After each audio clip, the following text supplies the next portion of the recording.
காலையில் எழுந்திரிச்சோடனே ராகுல் டிக்கி ப்ரோ இறந்துட்டாருன்னு பார்த்தோன்னே ஒரு மாதிரி வெக்ஸ் ஆகிட்டேன்.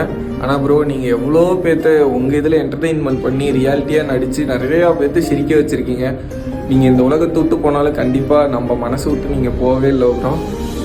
அது மட்டும் இல்லை, அடுத்த நிமிஷம் நிச்சயம் இல்லாத வாழ்க்கைங்க. இன்றைக்கி இருக்கவங்க நாளைக்கு திடீர்னு இறந்துடுறாங்க. ஒரு மாதிரி வெக்ஸாக இருக்குது. நான் எப்பயும் சொல்கிறது தான், தயவு செஞ்சு மற்றவங்களை எவ்வளோ சந்தோஷப்படுத்த முடியுமோ சந்தோஷப்படுத்துங்க.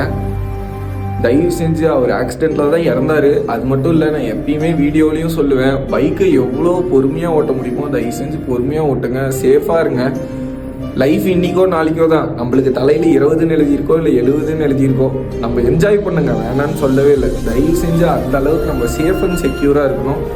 தயவு செஞ்சு சேஃப் அண்ட் செக்யூராக இருங்க. Anyways bro, rest in peace bro. நீங்கள் எங்கே போனாலும் கண்டிப்பாக என் மனசில் நீங்கள் எப்பயுமே இருப்பீங்க. ஆனால் ஒன்றே ஒன்று தான் ப்ரோ என் மைண்டில் ஓடிட்டே இருக்கு. எல்லாத்தையும் சிரிக்க வச்சுட்டு இருந்த நீ, ஆனால் நீ இப்போ இல்லையே ப்ரோ, நீ போயிட்டியே ப்ரோ. எல்லாத்தையுமே சிரிக்க வச்சுட்டே இருந்த, ஆனால் நீயே இப்போ இறந்துட்டியே ப்ரோ. அதுதான் ப்ரோ மனசே ஒத்துக்க மாட்டேங்குது.